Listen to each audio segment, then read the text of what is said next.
Gente, eu tive que fazer, por motivos alheios à minha vontade, uma interrupção aqui, né? Mas falta ainda arrematar um pouco do primeiro texto, né? Do texto que eu escrevi e que eu publiquei lá na revista.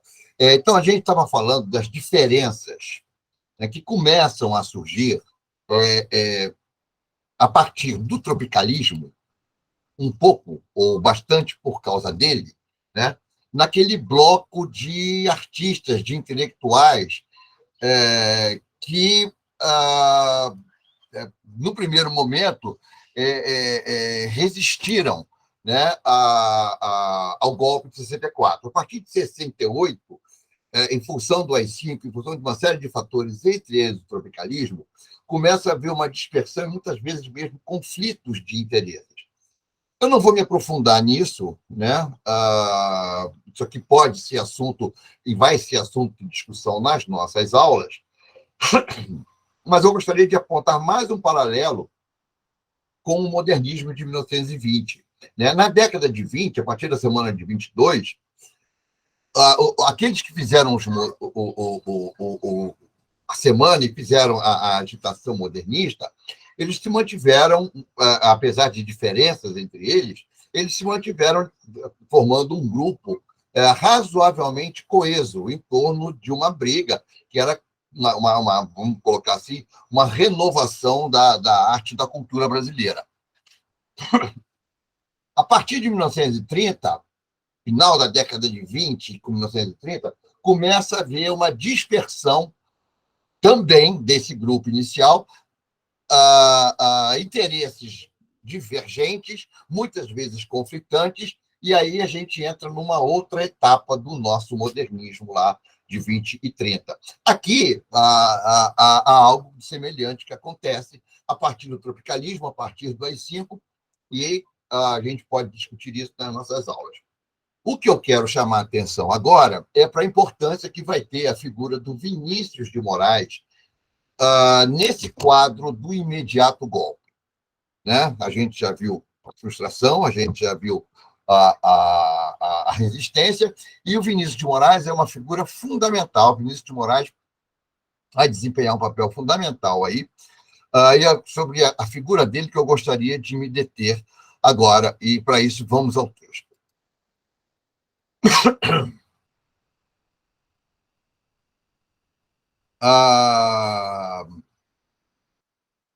Eu vou falar aqui, vocês, por favor, leiam, né? Eu estou dando saltos no texto, então vocês devem ler todo, né? Que havia no campo editorial, no campo da editora, principalmente com a atuação da editora Civilização Brasileira, do Enio Silveira, de Jorge Zahar e de intelectuais mais velhos, né? Havia um suporte, digamos assim, para a veiculação das ideias desses artistas, desses pensadores, desses agitadores culturais desse momento. Também havia, né, espaço na imprensa para a circulação e o debate dessas ideias. Tá? Vocês têm uma olhada nisso no texto, mas vamos agora botar aqui em tela a figura do Vinícius de Moraes, a partir daqui desse trecho aqui. Destacar na poesia a figura mais influente, muito influente de Vinícius de Moraes. Né?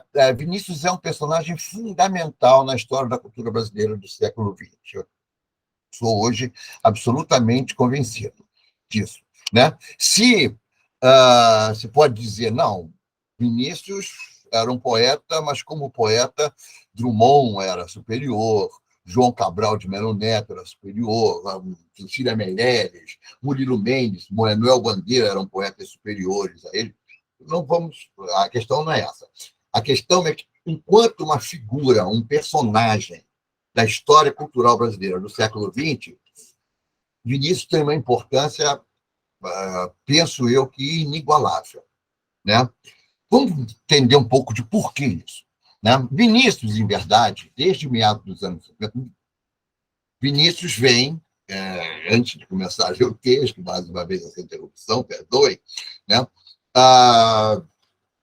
Vinícius estreia na chamada segunda fase do modernismo, né? Estreia ali em 1930, com uma poesia espiritualista, de fundo católico, no fundo até mesmo antimodernista, mas que vai se modernizando, ou se modernistizando com o correr do tempo. Mas, seja como for, era um poeta que vinha da literatura escrita, da poesia culta. Vinícius era, a partir de 1940 e poucos, 42, se não estou enganado, ele passa para o Itamaraty, se torna diplomata, ou seja, era um típico representante daquilo que se chamaria alta cultura, né, da intelectualidade modernista. E o trânsito que ele vai fazer em direção à baixa cultura, aspas para baixa, assim como aspas também para alta, né, é o que a gente vai seguir aqui agora. Vinícius, em verdade, desde meados dos anos 50, com Orfeu Negro e depois com a Bossa Nova. Orfeu Negro foi uma peça de teatro que ele escreveu quando ele se encontrou, quando ele conheceu Tom Jobim, e aí é história. Procurem saber. Com Orfeu Negro e depois com a Bossa Nova, iniciara o irreversível trânsito que o levara da poesia escrita para a canção popular, do Itamaraty para as boates da Zona Sul do Rio. Boate era uma coisa que estava começando a acontecer no Brasil, ali no pós-guerra. As boates de Copacabana, sobretudo. Mas sua produção anterior ao golpe, anterior a 64, né, não se circunscrevera às ousadas aventuras formais no coloquialismo despolitizado da bossa nova castiça com Tom Jobim. Né? Vinícius de Moraes tem uma importância inicial, porque ele torna a linguagem da canção brasileira muito coloquial, com uma nova visão das relações amorosas, né? E na fase da bossa nova. Basta lembrar que, se vocês quiserem, Chega de Saudade ou Garota de Ipanema, né? Talvez a mais conhecida de suas letras, com Tom Jobim. E era uma produção assim, despolitizada. Né? A Bossa Nova era o bem viver na orla do Rio, na orla maravilhosa da Zona Sul do Rio de Janeiro. Pois bem, em 1963, portanto, antes do golpe, a marcha da Quarta-feira de Cinzas, com Carlinhos Lira, aliás, Carlinhos Lira está fazendo este ano 90 anos, está vivo ainda, né? E está sendo feito um disco em homenagem a ele, que, pelo que eu tenho lido, está assim, uma maravilha, só tem craques.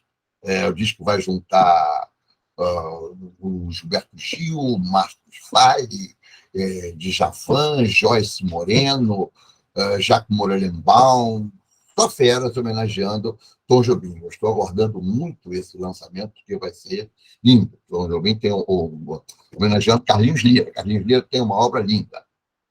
Bom, ele, em 63, compôs com Vinícius a Marcha da Quarta-feira de Cinzas, que antecipava profética e funestamente o que viria. Durante muito tempo, eu mesmo pensei que era uma música, assim, a Quarta-feira de Cinzas, aquele período depois do Carnaval. Né? Durante muito tempo, eu achei que era uma música comentando a tristeza depois do golpe, mas não é. É uma música anterior ao golpe.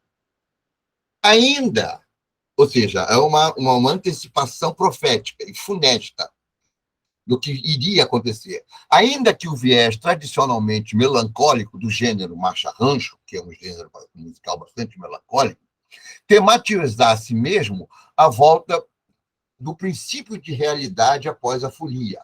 Tema, de resto, rotineiro nas canções de carnaval. Né? O carnaval é uma exaltação do princípio do prazer, é uma exaltação da felicidade, da orgia, e quando chega a Quarta-feira de Cinzas, volta o princípio da realidade. O mundo do trabalho, o mundo das implicações, etc. Esse tema é muito comum nas canções de carnaval. E o Vinícius de Moraes faz uma letra maravilhosa para a melodia do Carlinhos Lira sobre isso. No mesmo ano de 1963, O Operário em Construção, poema publicado em Violão de Rua, nós vamos ter contato com Violão de Rua, série de livros de poesia engajada comandada pelo poeta Moacir Félix na editora de Enio Silveira, a editora Civilização Brasileira, prevista para lançar 15 volumes, dos quais só 3 chegaram de fato às livrarias, O operário em construção encontrava um tom sóbrio e emocionado de verso popular, banhado em catolicismo progressista, próximo, aliás, ao de Morte e Vida Severina, de João Cabral. Aqui duas observações. O operário em construção, ele repercute muito quando ele sai em Violão de Rua, em 1963. Tá? Mas ele é um poema, a gente vai poder ver isso, que Vinícius escreveu em 1959. E outro dado interessante é que Vinícius se disse ateu durante boa parte da sua vida, ele é católico no começo, depois ele se diz ateu, e a partir de um dos casamentos dele com uma negra baiana, em 1970, por aí, ele parece ter se convertido ao candomblé. Mas o fato é que, em 1959, ele se declarava ateu. Né? E é curioso que outro ateu, esse foi ateu a vida inteira, que era João Cabral de Melo Neto, né? Tanto em Morte e Vida Severina. Morte e Vida Severina é um auto de Natal, feito por um ateu, né? Que termina com o nascimento de uma criança numa favela, no Mucambo de Recife, né? No meio do mangue, filho de retirantes, né? A criança nasce ali naquele lodo, trazendo um sopro de esperança, um sopro de vida, um sopro de redenção, que é o tema de Cristo, né? A criança que nasce para redimir a humanidade. Isso é o final de Morte e Vida Severina de João Cabral. Pois bem, o Operário em Construção também é um diálogo com o texto bíblico, especial com a tentação de Cristo no Novo Testamento, relatada por Lucas e Mateus, como nós veremos a seu tempo. Possivelmente o mais estimulante em Vinícius, e que sem dúvida responde pelo magnetismo que exerceu, é o fato de que, para os jovens com os quais convivia, estimulava e estabelecia inúmeros nexos de companheirismo e parcerias musicais, sua figura quase mítica, sem falar de sua aura femeira. Vinícius era um homem de muitas paixões, muitas mulheres, casou, acho que 6 vezes, uma coisa assim. Né? Vinícius encarnava muito do que esses jovens haviam aprendido dos anos de sua formação sobre o Brasil, a partir das concepções e obras modernistas. Ou seja, essa juventude, esses novos compositores, eles eram todos universitários. Tá? Passaram por uma época em que a escola pública, desde o primário, né, desde o ensino fundamental, era de boa qualidade, embora, obviamente, muito mais restrita em termos de contingente que atingia. Mas esses compositores, eles tinham uma familiaridade, já como universitários, com o modernismo. Né?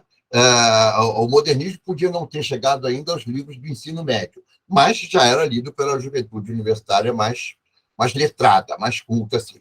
E Vinícius de Moraes, vejam vocês, né? Vinícius de Moraes era um poeta do modernismo. Então, era como se aquilo que se lia entre os poetas modernistas, que ainda estavam vivos, a maior parte deles, Bandeira estava vivo, Drummond estava vivo, a Cecília Meirelles, Murilo Mendes e tal. A Vinícius estava ali. Eles conheciam Vinícius de obra, mas conheciam Vinícius também pessoalmente. Né? Vinícius circulava no meio deles. Aqui a questão de vulto a se considerar. As obras que se criaram sob o signo de resistência ao golpe eram, na verdade, bastante tributárias, ou seja, deviam, que tinha sido a aventura modernista que se iniciara 40 anos antes. Aquela ideia, né? 60, de alguma maneira, dialoga com a década de 20. Na década de 60, o modernismo nada tinha de museu, até mesmo porque sequer vinha de muito tempo sua inclusão nos currículos e livros escolares. Estava começando a chegar para o ensino médio, por exemplo, os textos modernistas. E, de certa forma, Vinícius, por mais que fosse cada vez mais visto com reserva por seus pares letrados, ou por isso mesmo, Vinícius, o poeta, o poetinha vagabundo, respondia por essa presença viva. Porque, verdade seja dita, os pares da alta literatura modernista, né, da poesia escrita, passaram a ver com se não reprovação, uma certa desconfiança, essa descida do Vinícius de Moraes em relação à canção popular, né? Isso não era sempre assumido, mas às vezes respondia, e, de certa maneira, talvez isso seja responsável pelo próprio fato de Vinícius não ser tão estudado assim, durante muito tempo, nos cursos de letras. Tá? É como se Vinícius fosse um poeta de importância menor. Como figura intelectual, Vinícius é da maior importância. Eu estou até pensando aqui em oferecer uma disciplina monográfica sobre a poesia de Vinícius de Moraes, quem sabe. A presença viva de um legado, então, recém-canonizado, que o próprio mundo acadêmico apenas começava a avaliar com mais detalhe. Os jovens artistas em cena tinham se alimentado em seus anos de formação e tinham um convívio mais ou menos cotidiano, e isso muito se deve à boa política de educação pública, como assinalado antes. Vocês leram o texto todo, vocês têm que ler o texto todo, eu toco nesse assunto lá antes, né? Um convívio mais ou menos cotidiano com os modernistas, de Mário a João Cabral, de Graciliano a Jorge Amado. Talvez o interlocutor mais previsível dessa turma nova, né, talvez fosse mais previsível, que eles se aproximassem, né, porque eles eram mais próximos, geracionalmente falando, fosse João Cabral de Melo Neto, né, ou Tiago de Melo, também mais jovem que Vinícius, todos os dois, Cabral e Tiago de Melo, mais jovens que Vinícius, e, portanto, talvez poderia ter havido uma aproximação maior. Ou assim, o Tiago de Melo, que é um expoente da geração de 45, se bandeara para a poesia panfletária, passou a fazer poesia nitidamente, assumidamente política. Ou Moacir Félix, aglutinador de poetas novos e velhos. Tá? Bom, aí, quer dizer, não houve essa aproximação com o Tiago de Melo, até porque Tiago de Melo, assim que veio o golpe de 64, foi para o exterior, fugiu, né? Fugiu, entenda-se, né? Por favor, exilou-se. Né? João Cabral de Melo Neto tinha aversão à música, né? E Moacir Félix aglutinava poetas, mas, enfim, não era exatamente aquilo que eles buscavam. O que eles buscavam mesmo era o trânsito da alta, aspas, para a baixa cultura, que tinha sido feito por Vinícius. E esse movimento parece ter sido muito significativo na feição que o século XX tomou entre nós, se examinado do âmbito de uma dinâmica de interações de seus agentes produtores de bens simbólicos. O nosso modernismo potenciava a jovem resistência dos artistas, e Vinícius era esse elo vivo e próximo e atuante.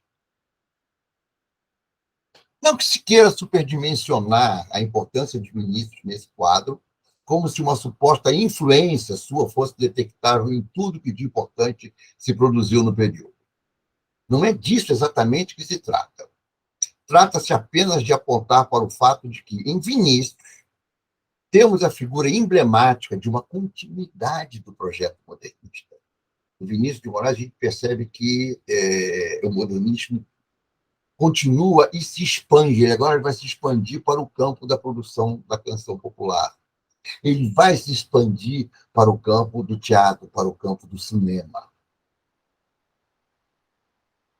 Esse é um fenômeno a ser estudado. Figura emblemática de uma continuidade do projeto modernista. Aquilo que na formulação de Néstor Garcia Campini, importante sociólogo argentino, né, o projeto democratizador da modernidade, o qual tem como esteio a democratização da produção artística. Entendamos, poesia no Brasil, onde eu tivemos a oportunidade de ver milhões de vezes em nossas aulas, é algo, infelizmente, restrito a um público muito pequeno. Né? A poesia escrita. Né? Portanto, em termos de alcance imediato, as obras dos nossos escritores atingem um público ali muito restrito. Né? É lógico que elas vão, aos poucos, ampliando em ondas, né, a sua pregnância, a sua importância. Mas, com a entrada em cena da canção, sobretudo da canção, a gente pode dizer também, talvez, do cinema, talvez do teatro, mas com a entrada em cena da canção, há uma democratização, a canção de altíssima qualidade, que é a canção brasileira dos anos 60, altíssima, altíssima qualidade, né? Sem dúvida, é como se a continuidade do modernismo agora se expandisse no sentido de ser mais democratizado, atingir um número muito maior de pessoas. Se é certo que hoje, quase 100 anos depois do seu início, eu escrevi isso em 2014, né? Hoje já estamos a 100 anos do modernismo, 101. No interior da história, da cultura brasileira no século XX, a resistência das artes no pós-golpe atesta aquilo que o Antônio Cândido chamou de causalidade interna. O texto do Antônio Cândido, que está aí também nas referências. O que o Antônio Cândido diz? Ele diz que uma literatura vai se mostrar desenvolvida, uma literatura vai se mostrar forte e amadurecida a partir do momento em que ela, além de sofrer os possíveis influxos, possíveis influências de nomes da cultura externa a ela, né? Por exemplo, a gente aqui é uma cultura, digamos, é uma literatura periférica em relação ao Ocidente. Então, é evidente que autores não brasileiros tenham uma presença muito forte. Mas, desde o Antônio Cândido vai localizar isso no modernismo, desde o modernismo, os autores brasileiros escrevem em diálogo com autores brasileiros anteriores a eles. Ou seja, há uma significação, há uma causalidade interna na literatura. Né? Quando os nossos astros da música popular dessa geração, né, convivem com Vinícius e mostram a sua familiaridade com a poesia dos modernistas, né? Quando a gente lê com atenção Chico, Caetano, Gil, a gente percebe que eles foram leitores do Drummond, eles foram leitores de João Cabral de Melo Neto, que eles conhecem Manuel Bandeiras, Chico Meirelles, isso é perceptível com um olhar mais atento. Ou seja, há uma presença de autores brasileiros, de poetas brasileiros, na arte desses jovens criadores. É isso que o Cândido chama de causalidade interna, e de que eu dou aqui um exemplo. Já naquele momento,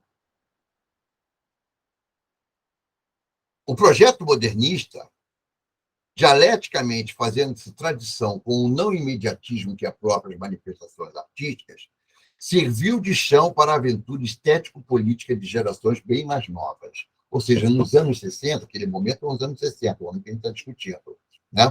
O modernismo servia como uma espécie de chão, de esteio, do que deveria ser feito. Ou seja, ainda é o projeto modernista em pleno curso, em plena vigência no Brasil. Em boa medida, graças, sim, a algumas décadas de sistema educacional público funcionando a contento. Para ilustrar, leia-se o que diz José Miguel Wisnik, que frequentou a escola pública da Baixada Santista na década de 1960. Wisnik nasceu em 1948. José Miguel Wisnik, que já deve ter ouvido falar nas minhas aulas, é um importantíssimo intelectual brasileiro, atual, da atualidade, né? Ele é professor aposentado da USP, tem uma obra admirável de estudos literários, e é também um ótimo compositor, é músico, também é poeta, tem uma obra extremamente e pertence, mais ou menos, é um pouco mais novo do que essa geração aí. Vinícius é de 40, o Wisnik é de 48, significa que agora ele está com 75 anos, né? Caetano, Chico, essa turma está já passando dos 80. Bom, então, mas diz o Wisnik nesse texto aqui, numa entrevista dele em 2004. O colégio público que eu frequentava era de ótima qualidade. As aulas de português, de literatura, no ginásio e no colégio eram excelentes. Colégio, como então se chamava ensino médio, tá? Vários dos professores estavam mobilizados para a vida cultural. Organizavam excursões para São Paulo. Ele está falando da Baixada Santista, lá de São Vicente, perto de Santos, onde vimos teatro, shows, concertos. Que aquela geração da música popular brasileira, dos festivais, que esses garotos de 23, 24 anos pudessem ter feito aquelas canções, que tivessem tamanho grau de intervenção sobre o país, acho que só foi possível no interregno democrático em escola pública integral. Há pouco tempo, numa das vezes que voltei a São Vicente, fiquei parado na frente do Instituto Martim Afonso, sentindo o tamanho do Estado. E aqui a gente chega, né, ao terceiro ponto do título do meu texto, que é o estrago feito a partir do golpe de 64, né, no campo da cultura brasileira. O que se tentou ressuscitar, agora falo eu aqui, né, de 2023, o que se tentou ressuscitar da forma mais vil, mais obscura e mais violenta possível no mandato do presidente que perdeu a sua reeleição. Né? O que Wisnik está dizendo aqui, a gente, quando procura conhecer as canções que Chico Buarque, que Caetano, que Gil, que Edu Lobo, que Vitor Nascimento, Paulinho da Viola, fizeram com 23, 24 anos, são espantosas pela qualidade já, naquele momento, de garotos tão novos. Essa declaração do Wisnik,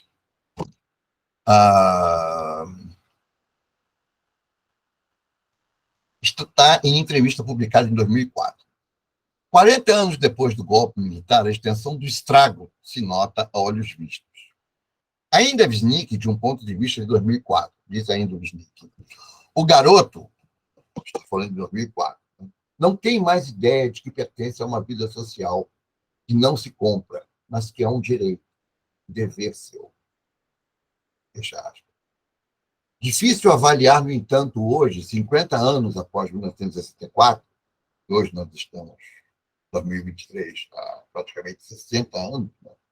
Depois dos acontecimentos de junho de 2013, o quanto esse estrago foi eficaz no sentido do esquecimento do caráter deletério, do caráter destrutivo do golpe de 64. Né?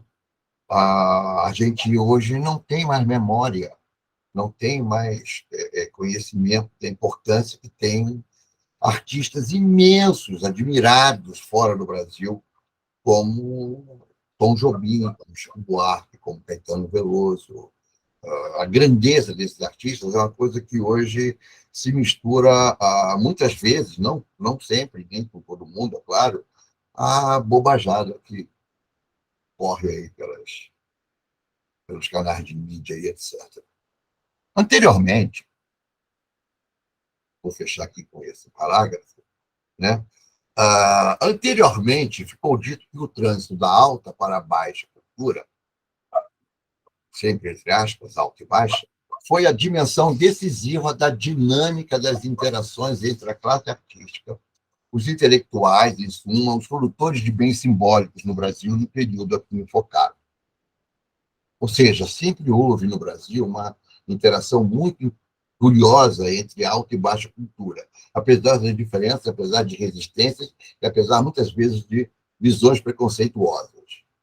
Observe-se que, no paralelo de onde inicialmente partimos nessas considerações, comparando o fenômeno do intenso diálogo entre as diversas artes nas vanguardas históricas do começo do século XX e na década de 1960 brasileira, na década de 60, avultou a música popular, que lá, em 1920, estava ausente, eu estava apenas iniciando. A constatação carrega uma feição bastante óbvia, e outra, que de óbvia não tem nada. A óbvia é de natureza, para começo de conversa, anacrônica. Fenômeno de massa do século XX, a música popular, implicando autoria, não a criação dita folclórica, anônima, existe a partir de um suporte que se lhe foi desenvolvendo concomitantemente, quer dizer, os diversos tipos de suportes onde sons são gravados e que ensejaram a criação e o desenvolvimento da indústria fonográfica. E, claro, nesse sentido, a música popular dependeu desde sempre da difusão via mídia de massa. O rádio de início, depois a TV, etc., até chegar onde nós chegamos hoje, passou aqui um gato.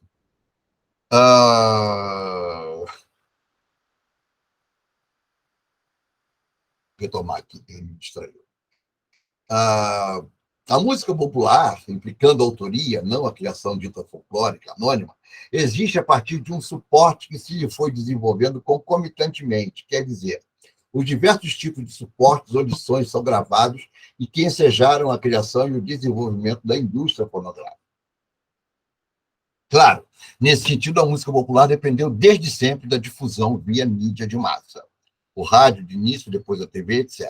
Se é certo que o mesmo valeria para o cinema, cujas primeiras manifestações estiveram presentes nas discussões e interações das vanguardas, e nos anos 1960, entre nós, com o impulso do cinema novo, é justo essa presença e a ausência da música popular no início do século que responde pela faceta menos óbvia da questão. Ou seja, o que é óbvio? Antes de falar do menos óbvio, vamos falar do que é óbvio. A música que a gente está acostumado hoje a chamar de música, é a música que a gente ouve no streaming, ouve no rádio, é uma música, é um fenômeno do século XX, que é inseparável da produção industrial que se agigantou no século XX a partir da indústria fonográfica, do rádio, da difusão e etc. Tá? Isso no século XX. Em 1960, isso no Brasil começa a ganhar vulto, começa a se afirmar uma indústria voltada para a produção e a divulgação da música. Na década de 20, não existia essa presença da música popular, porque isso estava iniciando ainda. Então, esse fenômeno é importante. Tá? Agora, o sentido menos óbvio. Faceta menos óbvia da questão. O fenômeno música popular, assim entendido, decorre não apenas do desenvolvimento, porque não foi só isso que deu a importância da música popular, não foi só o desenvolvimento da indústria, como pode parecer pelas palavras anteriores. Não. Tá? Não decorre apenas do desenvolvimento dos suportes já mencionados, como também decorre da emergência e consolidação de sonoridades não europeias no contexto das Américas. A excelência da sonoridade não europeia nos Estados Unidos, no Caribe e no Brasil é um dos fatos estéticos mais importantes da história do século XX. Tá? O que eu estou querendo dizer? Né? O que eu estou dizendo, na verdade? Você não pode pensar a música popular do século XX sem uma música que se aparta, em boa medida, se separa, ou ela se mistura e ganha da música europeia, da música ocidental. Porque o que emerge no século XX? Os três grandes centros musicais, como fenômenos musicais do mundo, que são os Estados Unidos, a musicalidade extraordinária do Caribe e o Brasil. A musicalidade de origem africana, os ritmos de origem africana, nos mais diversos pontos da África, nas mais diversas etnias. Né? Você não pode pensar na música popular do século XX, nos Estados Unidos, por exemplo, no rock. O rock, as raízes do rock estão no blues, no rhythm and blues, alguma coisa do jazz, etc. Tem dado ocidental europeu ali? Sim, claro que tem. Principalmente se a gente pensar, por exemplo, coisas como rock progressivo e etc. Mas o suporte rítmico, a pulsação do rock é de base negra, de base africana. Né? Não há nada mais ridículo do que roqueiro racista. Né? Quer dizer, racista já é ridículo por conta própria, imagina roqueiro racista. No Caribe, a mesma coisa. A extraordinária usina de sons que tem no Caribe, infelizmente pouco conhecidos por nós aqui no Brasil, mas aquilo que no Caribe, quando eu digo Caribe, eu digo Cuba, Jamaica, Venezuela, América Central, aquilo tudo ali. Né? Aquilo que lá se chama som, que deu centenas de criações rítmicas, de gêneros musicais absolutamente maravilhosos, como rumba, mambo, guaracha, salsa. Vale a pena conhecer esse extraordinário universo musical, também de base negra, de base africana. E no Brasil, o samba. Né? Basta que se fale no samba com todos os seus desdobramentos para a gente entender isso. Essa é a base da música popular. Da música popular que toca no rádio, que vai gravar no disco do século XX. Nela, a contribuição da rítmica africana é imensa. Ou seja, fazer o trânsito da alta cultura, da literatura escrita, poesia escrita, para o samba, a baixa cultura, percebe como mexe com preconceitos? Entre nós, no Brasil, por diversos fatores que aqui foram apenas apontados, a música popular ganha uma relevância que impressiona, justo a partir da eclosão da bossa nova. A bossa nova é o samba com elementos do jazz e da música europeia. Não à toa, Vinícius é uma figura-chave nesse quadro. Bom, eu vou ficar por aqui, eu insisti na figura do Vinícius, porque na segunda parte agora da aula, eu vou fazer uma leitura comentada do poema Operário em Construção, que é o poema que abre a nossa apostila de poesia e política no modernismo tardio brasileiro. Ok, gente? Espero que vocês tenham conseguido acompanhar até aqui, eu não tenha aborrecido e cansado ninguém. E vamos nessa. Obrigado pela atenção.